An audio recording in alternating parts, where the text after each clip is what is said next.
दयाशंकर सिंह जी, श्री दयाशंकर सिंह।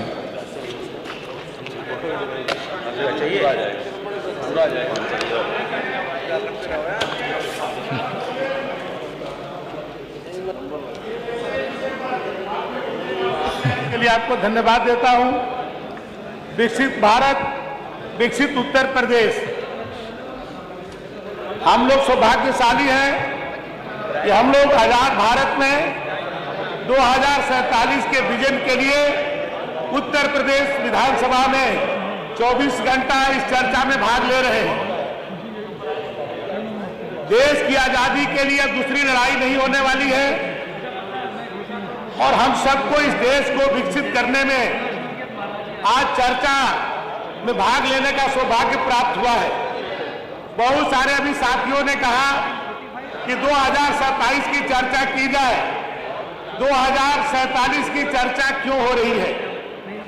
हम लोग सौभाग्यशाली हैं लाखों लोगों में से कि हम लोगों को 2047 के विकसित भारत और विकसित भारत में उत्तर प्रदेश का योगदान पर चर्चा करने का अवसर मिला है।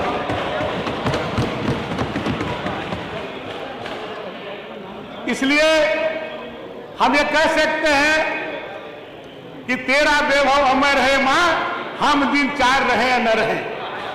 2047 में हम लोग रहे या न रहे, लेकिन आज जो हम लोग उत्तर प्रदेश के बारे में जो चर्चा कर रहे हैं वो आने वाली पीढ़ी इसको याद रखेगी। इसलिए दलगत भावना से ऊपर उठ करके ये अवसर माननीय योगी आदित्यनाथ जी हम सबको दिए हैं, इस अवसर का लाभ उठाना चाहिए। हम लोग कुछ समय के लिए ये सोच लें कि हम लोग किसी दल के नहीं हैं, हम लोग उत्तर प्रदेश के जनता के चुने हुए प्रतिनिधि हैं और हम लोग उस उत्तर प्रदेश को आगे बढ़ाने में हम अपना क्या योगदान दे सकते हैं। और योगदान छोटे छोटे रूप में भी हो सकता है, कोई जरूरी नहीं है कि बड़ा ही योगदान हो। आज बिजली की समस्या पर बहुत चर्चा हो रही। हम लोग सभी लोग जानते हैं कि हम लोग अपने घरों से निकलते हैं तो क्या अपने एसी को बंद करते हैं, क्या हम अपने बल्ब को बंद करते हैं, या हमारा जो ड्राइवर है वो जो है गाड़ी चलाता है तो डीजल चालू कंडीशन में वो सोता रहता है, डीजल का किस तरह से दुरुपयोग करता है। यदि हम लोग थोड़े थोड़े यदि हम लोग कम कर दे तो देश के लिए, उस उत्तर प्रदेश के लिए बड़ा काम हो सकता है। मैं इसलिए कहना चाहता हूं कि मैं परिवहन मंत्री हूं, हमारे यहाँ WT का एक बहुत बड़ा वो चलता है। मैंने सोचा कि मेरे 14,000 बसें हैं और यदि एक व्यक्ति एक दिन एक WT करता है तो 1 करोड़ 40 लाख रुपया मेरा जो है वो कम करता है। यदि मैं एक WT रोक लूं तो यदि एक दिन में 1 करोड़ 40 लाख रोक लूंगा तो 30 दिन में 45 करोड़ हो जाएगा और साल भर में वो 600 करोड़ से ज्यादा हो जाएगा। और मैं आज इसलिए कहना चाहता हूं कि आज मैं परिवहन विभाग को फायदे में लाने के लिए मैं थोड़ी छोटी छोटी लीकेज को रोका, तो आज मैं परिवहन विभाग को फायदे में किया और 1165 लोगों को जो मृतक आश्रित थे, जो 2016 से लेकर के आज तक उनकी नियुक्ति नहीं हुई थी, ऐसे मैंने 1165 मृतक आश्रितों को नियुक्ति देने का भी काम किया। क्योंकि आप लोग जानते हैं कि शासनादेश है 11 जुलाई 2003 का कि कोई भी निगम यदि फायदे में नहीं रहेगा तो वहां पर नियुक्ति नहीं की जाएगी। और कैबिनेट ने हम लोग को अनुमति दिया जो मैं फायदे में आ गया। तो मैं ये कहना चाहता हूं कि हम लोग भी अपने छोटे छोटे कार्यों से आज हमारे परिवहन निगम में बहुत सारे अमूलचूल परिवर्तन हुए हैं। आज हम लोग टेक्नोलॉजी का प्रयोग करके आज घर बैठे लाइसेंस बनाने का काम कर रहे हैं। 2 साल से ऊपर हो गया कि लर्निंग लाइसेंस आप घर बैठ करके बना सकते हैं, लोगों का समय भी बचता है और भ्रष्टाचार दूर होने में भी हम सबको मिलता है। पहले परमिट के लिए कितनी बड़ी दिक्कत होती थी, आज अभी रात के आप निकलिए और अपने मोबाइल से, अपने लैपटॉप से आप परमिट मांगिए तो हमारे उत्तर प्रदेश परिवहन निगम आपको उस मोबाइल और लैपटॉप में परमिट दे देता है। पहले परमिट के लिए लाइन लगती थी, आज इस तरह की स्थिति नहीं है। हम लोग BLDT का प्रयोग कर रहे हैं, सभी गाड़ियों में हम लोग BLDT का जो है GPS लगा रहे हैं कि गाड़ियों का पता चले, चाहे वो प्राइवेट गाड़ी हो या सरकारी गाड़ी हो, कोई भी गाड़ी चोरी हो जाती है या कोई दुरुपयोग होता है, उसको दुरुपयोग रोकने के लिए हम लोग BLDT का प्रयोग कर रहे हैं। स्क्रैप पॉलिसी में आज परिवहन विभाग पूरे देश में नंबर 1 है। 81 जो है हमने स्क्रैप सेंटर उत्तर प्रदेश में खोला। 300 करोड़ रुपया माननीय नितिन गडकरी जी ने उत्तर प्रदेश परिवहन विभाग को पुरस्कार के रूप में दिया। आज ड्राइविंग लाइसेंस में भी हम लोग लर्निंग लाइसेंस 100% हम लोग ऑनलाइन कर दिए हैं और एक लाइसेंस भी हमारे विभाग नहीं बनाता है। कभी कभी अखबारों में पढ़ता हूं कि लर्निंग लाइसेंस में भ्रष्टाचार। मैं पूछता हूं कि भाई एक लाइसेंस बनाने की इजाजत ही नहीं हमारे विभाग में, तो कहां से भ्रष्टाचार होगा। हम ड्राइविंग लाइसेंस को भी प्राइवेट पार्टनर के साथ हर जिले में 2-2, 3-3 जो ड्राइविंग ट्रेनिंग इंस्टीट्यूट खोल रहे हैं। पहले हवाई अड्डे में जो सिमुलेटर का प्रयोग होता था, अब जो हमारे उत्तर प्रदेश के ड्राइविंग लाइसेंस लेने के लिए भी सिमुलेटर का प्रयोग होने जा रहा है। हम जो testing centre, fitness centre private को साथ मिलकर के हर जनपद में 3-3 जो है फिटनेस सेंटर खोल रहे हैं। 2500 करोड़ रुपया का इन्वेस्टमेंट केवल फिटनेस सेंटर के द्वारा हमको प्राप्त हुआ है। आज उत्तर प्रदेश परिवहन विभाग बदल रहा है। मेरी जो बसें हैं, आप लोग पहले कहते थे खटारा बसें चल रही हैं, आज पूरे देश में मैं कहता हूं कि नंबर 2 पर मैं हूं। हमसे ज्यादा केवल औसत आयु बसों की केवल महाराष्ट्र की है। 5.5 वर्ष केवल हमारे बसों की औसत आयु है और 6 महीने के अंदर पूरे देश में नंबर 1 मैं हूंगा, उस पर भी बसों में भी। जब मैं मंत्री बना था तो 8,500 बसें थी मेरे पास उत्तर प्रदेश परिवहन निगम की, और आज मैं 9,000 से ज्यादा नई बसें खरीद चुका हूं और अभी 3,000 बसें हमारी ऑर्डर है। अभी इलेक्ट्रिक बसें केवल जो है 15 शहरों में चलती थी। अब हम 2 सिटियों को जोड़ने के लिए भी अटल बिहारी वाजपेयी इंटरसिटी बस भी चलाने जा रहे हैं। अब ग्रामीण क्षेत्रों में भी योगी आदित्यनाथ जी ने हम लोग को बजट में पैसा दिया है, ग्रामीण क्षेत्रों में भी अब इलेक्ट्रिक बसें भी चलेंगी। अभी आपने देखा होगा कुंभ के समय में शटल सेवा पूरे निःशुल्क 2 महीना हम लोगों ने चलाया। अयोध्या में राम मंदिर के निर्माण के समय 2 महीने तक 300 बसें निःशुल्क चली। अभी हमारी माताएं बहनों को अभी रक्षाबंधन हुआ, पिछले बार 2 दिन का छूट दिए थे हम लोग, उसके पहले 1 दिन का। इस बार योगी जी ने कहा कि 3 दिन की छूट। 8 तारीख, 9 तारीख, 10 तारीख, 8 तारीख के सुबह 6 बजे से 10 तारीख के रात के 12 बजे तक की छूट मिली। और हमारी माताएं बहनों अकेले नहीं, अपने पति और अपने भाई और एक अपने परिवार के साथ निःशुल्क 75 लाख लोगों को 3 दिन के अंदर 75 लाख लोगों को हम लोगों ने यात्रा कराई निःशुल्क। ये इसलिए हो पाया कि छोटी छोटी चीजों को रोक करके आज परिवहन विभाग को हम लोगों ने फायदा पहुंचाया। चलिए, बहुत धन्यवाद माननीय मंत्री जी, धन्यवाद मित्रों, धन्यवाद। इसी तरह से मैं चाहता हूं कि परिवहन विभाग का विजन 2047 में ऐसा हो कि उस समय, अभी देखिए बस 1 मिनट लेंगे, अभी जैसे जाम की समस्या है, प्रदूषण की समस्या है, सड़क दुर्घटना की समस्या है, 2047 में जो टेक्नोलॉजी बढ़ रही है, ऐसी अब बसें और कार चलेगी कि वो सड़क पर भी चलेगी और हवा में भी उड़ेगी और पानी में भी चलेगी। इस तरह की मोटरसाइकिल बसें अभी आप देखिए दिल्ली के अंदर जो हमारे NCR है, वहां पर हम डीजल बसें नहीं चला पा रहे, वहां पर इलेक्ट्रिक और CNG बसें चल रही है। और AI के माध्यम से आप अभी हम लोग चलान करते हैं तो अभी कैमरे से चलान करते हैं, आने वाले दिनों में चलान ही नहीं करेंगे। चलान के बाद आपने कौन सी गलती की वो भी आपको बताने का काम करेंगे और वहीं से आपका जो है शुल्क काट करके आपको उसे मुक्त भी करने का काम करेंगे।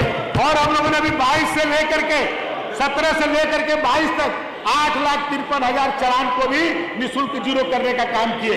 और दिल्ली का हमारे बहुत भाई है नोएडा के भी है।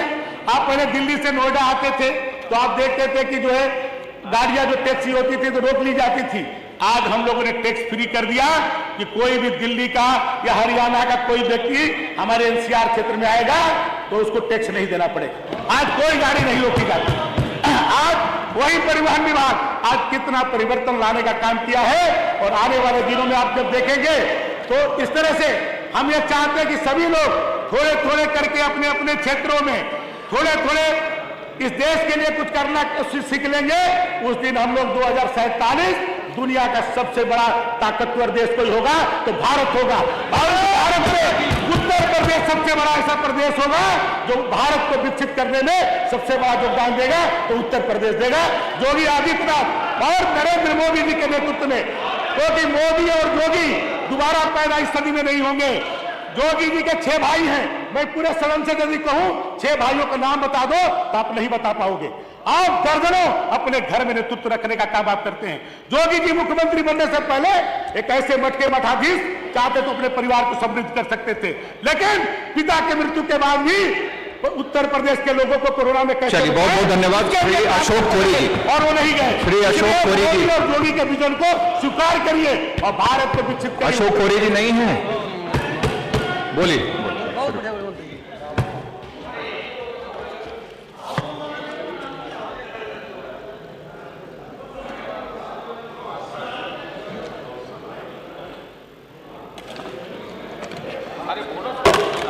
माननीय अधिष्ठाता महोदय,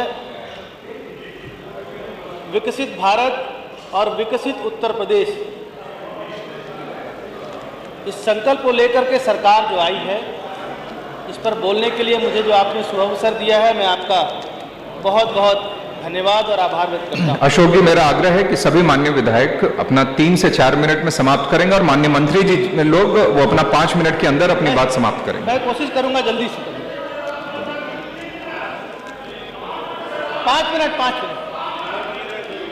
नहीं, अब सब लोग तय कर देंगे तो यहां से क्या तय होगा? नहीं, उसको चलने दीजिए। 10 का 15 हो जा रहा है, ऐसे चलेगा नहीं सब लोग। चलिए बोलिए अशोक जी।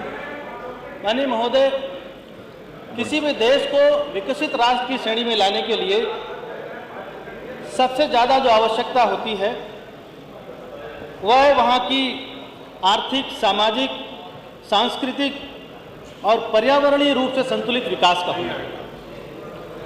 भारत और उत्तर प्रदेश के परिप्रेक्ष्य में जो हमारा विजनरी स्टेटमेंट हो सकता है मेरे अनुरूप, कि उत्तर प्रदेश भारत का औद्योगिक, कृषि, सांस्कृतिक और नवाचार का अग्रणी केंद्र, जहां प्रत्येक नागरिक को समान अवसर, गुणवत्तापूर्ण जीवन और सुरक्षित भविष्य मिले, जिसके लिए आदरणीय योगी जी ने 2047 तक उत्तर प्रदेश को विकसित करने के लिए जो लक्ष्य रखा है, जिसको हम लोग पाना चाहते हैं, जिसके आधार पर हम लोग उत्तर प्रदेश को विकसित प्रदेश की श्रेणी में लाना चाहते हैं। मेरे हिसाब से कि ऐसे में प्रदेश का आर्थिक और औद्योगिकीकरण का जो विकास है उसको समृद्ध होना, उत्तर प्रदेश की अर्थव्यवस्था को $1 ट्रिलियन तक पहुंचाना, textile, electronics, defence, MSME, handicraft and वैश्विक ब्रांड बनाना, स्टार्टअप और इनोवेशन के हब स्थापित करना। हमारे यहाँ इंफ्रास्ट्रक्चर की मजबूती उत्तरोत्तर बढ़ रही है और साथ ही हमें लगता है कि जिस तरह से माननीय योगी जी की सरकार और माननीय मोदी जी की केंद्र की सरकार लगातार विकास के पथ पर निरंतर बढ़ रही है, जो मूलभूत सुविधाएं हैं ग्रामीण क्षेत्रों में, शहरी क्षेत्रों में, उसके साथ ही साथ एक वर्ल्ड क्लास का इंफ्रास्ट्रक्चर हमारी सरकार बना करके दे रही है। हम सब निश्चित रूप से ये कह सकते हैं कि विकसित राष्ट्र बनने की ओर हमारा देश और प्रदेश अग्रसर है। आदरणीय महोदय, किसी भी देश में, किसी भी प्रदेश में या किसी भी क्षेत्र का विकास वहां के किसानों के बिना नहीं हो सकता।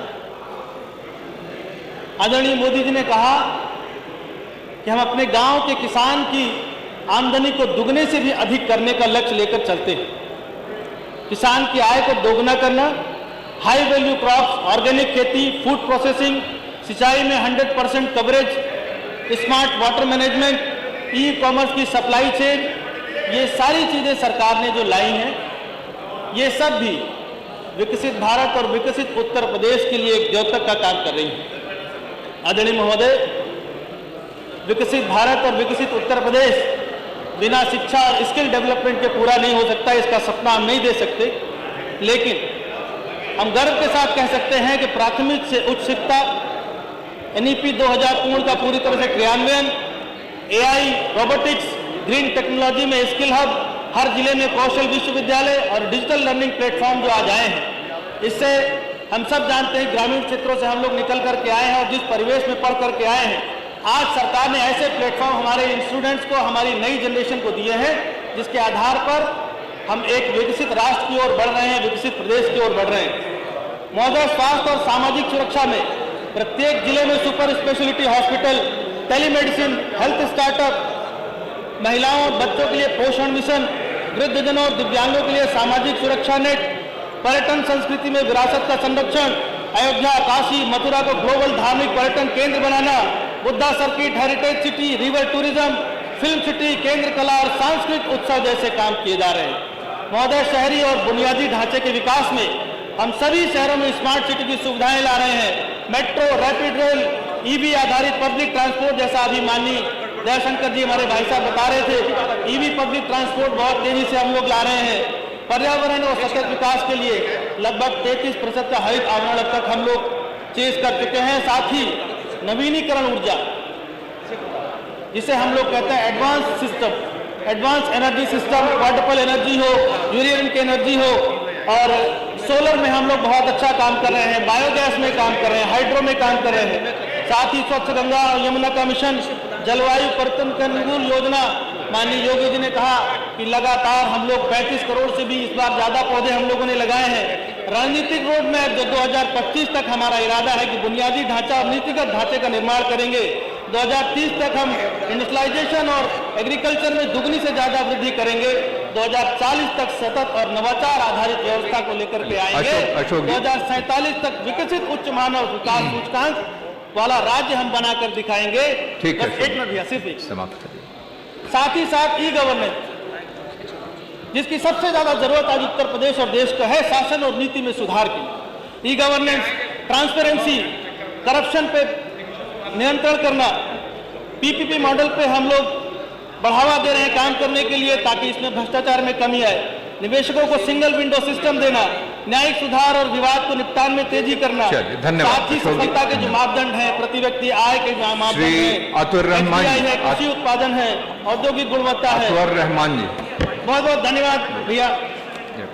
धन्यवाद। इतने टाइम में क्या बोल पाएंगे?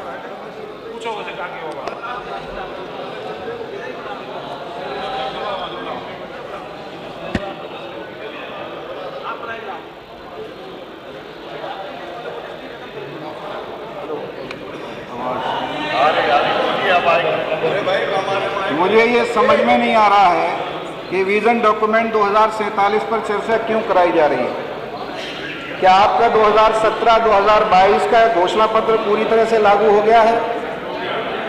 आपने ही तो कहा था कि 15-15 लाख रुपए हर व्यक्ति के खाते में आ जाएंगे, क्या पहुंच गए? आपने ही तो कहा था कि किसानों को बिजली फ्री देंगे, क्या मिल गई? अरे आपने ही तो कहा था भ्रष्टाचार मुक्त सरकार देंगे। आज भ्रष्टाचार का आलम क्या है? थाने और तहसीलों का हाल ये है कि गरीब आदमी थाने और तहसील में जाते हुए डर रहा है, इतना भ्रष्टाचार है। आपने ही तो कहा था बेरोजगारी दूर करेंगे, यहाँ तक कि 1 साल में 2 करोड़ नौकरी देने का वायदा करने वाली सरकार। आप बताओ आज बेरोजगारी का आलम क्या है? नौकरी के लिए अपने हाथों में कैसे कैसे उनके माँ बाप अपने बच्चों को अपना पेट काट काट कर पढ़ाते हैं, और जब वो पढ़ जाते हैं तो उसके बाद में डिग्रियां हाथ में लिए घूम रहे हैं, लेकिन नौकरी नाम की कोई चीज नहीं है। आपने सबका साथ सबका विकास की बात की थी। आज हालत ये है कि जाति और धर्म के आधार पर काम हो रहे हैं, जाति पूछ कर काम हो रहे हैं। आपने लॉ एंड ऑर्डर की भी बात की थी। आज पूरा उत्तर प्रदेश जानता है कि लॉ एंड ऑर्डर की पोजीशन क्या है। ये लड़ाई इनकी खत्म करा दें। अरे भाई आपने चलिए राजेश जी, सौरभ जी, अपने किसानों की आमदनी दोगुनी। राजेश जी, राजेश चौधरी जी, मेरी आपसे गुजारिश है, राजेश चौधरी जी, मेरी आपसे गुजारिश है कि आप किसानों की आमदनी दुगनी तो कर नहीं पाए। राजेश चौधरी जी, जितनी उनकी थी उतनी ही लौटा दो। आज किसान बहुत परेशान है, किसान बहुत परेशान है, उसकी लागत भी वापस नहीं आ पा रही। अरे भैया ये क्या को, इसीलिए हम कह रहे हैं कि विजन डॉक्यूमेंट ये चर्चा मत कराओ।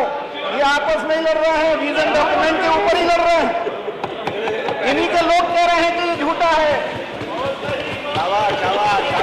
आपने किसानों की आमदनी दोगुनी करने की बात कही। आपसे मेरी गुजारिश है कि किसानों की जितनी आमदनी होती थी उतनी ही वापस करा दो।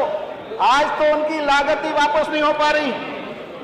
आपने गन्ने के भुगतान के 14 दिन का समय रखा था कि 14 दिन में गन्ने का भुगतान करा देंगे।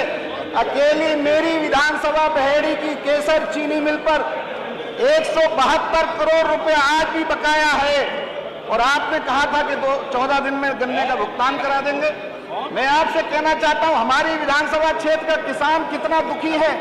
अपनी बेटी की शादी नहीं करा पा रहा, कर्जे में डूबा हुआ है और अगर उन पर 10,000 कर्जा भी बैंक का हो जाए तो उठाकर उनको बंद कर दिया जाता है। लेकिन 172 करोड़ रुपए चीनी मिल पर बकाया है, उनके खिलाफ कोई कार्रवाई नहीं हो रही। अस्पतालों का हाल ये है कि सिर्फ रेफर करने का काम हो रहा है। अगर कोई पीएससी सीएससी में मरीज पहुंच जाए तो उनको डिस्ट्रिक्ट हॉस्पिटल के लिए रेफर कर दिया जाता है और अगर जब वो डिस्ट्रिक्ट हॉस्पिटल में जाता है तो उनके दिल्ली और लखनऊ के लिए रेफर कर दिया जाता है। वहां स्टाफ नहीं है, दवाएं नहीं है, कोई व्यवस्था नहीं है अस्पतालों में। इसलिए साथियों, इसलिए माननीय अधिष्ठाता महोदय, हमारे क्षेत्र में हमारे नेता आदरणीय अखिलेश यादव जी ने 328 एकड़ में 328 एकड़ जमीन में मेगा फूड पार्क का निर्माण कराया था। सरकार जाने के बाद आज इतने पिछली सरकार गुजर गई, इस सरकार के भी लगभग 3.5 साल हो गए हैं, आज तक वो मेगा फूड पार्क चालू नहीं हो पाया है। उसमें सैकड़ों फैक्ट्रियां लगती, लोगों को रोजगार मिलता, लेकिन रोजगार की तरफ तो इस सरकार का ध्यान ही नहीं है। इसलिए मैं कुछ सुझाव देना चाहता हूं। मेरी विधानसभा क्षेत्र में ग्राम बहरपुरा दमकोदा नदी पर एक रपटा पुल अगर बन जाए तो बहुत अच्छा। मेरी विधानसभा क्षेत्र में ही खिरना अनुदुलपुर दमकोदा नदी पर ही रपटा पुल बन जाए तो बहुत अच्छा होगा। मेरी विधानसभा क्षेत्र में बहेड़ी से भट्टी वाली गोटिया बहेड़ी बॉर्डर तक चौड़ीकरण एवं सुदृढ़ीकरण हो जाए। बहेड़ी नदेली मार्ग से नगर पंचायत फरीदपुर तक चौड़ीकरण और सुदृढ़ीकरण हो जाए। मुझे ये चर्चा सिर्फ इसलिए कराई जा रही है, जहां तक मुझे लगता है चलिए हो गया, चर्चा होने के बाद जिस तरह से 2017 में 2022 चलिए समाप्त करें, समाप्त करें। गुमराह करके उत्तर प्रदेश के लोगों को गुमराह किया था, उसी तरह से ये विजन डॉक्यूमेंट पे चर्चा कराकर फिर से उत्तर प्रदेश की जनता को गुमराह करना चाहती है। लेकिन अब जनता गुमराह होने वाली नहीं है। उत्तर प्रदेश में बदलाव की लहर चल रही है। इसलिए दयाशंकर दयाली जी, डॉक्यूमेंट पे चर्चा कराना बिल्कुल बेकार है। दयाशंकर दयाली जी, आप कुछ कर नहीं सकते।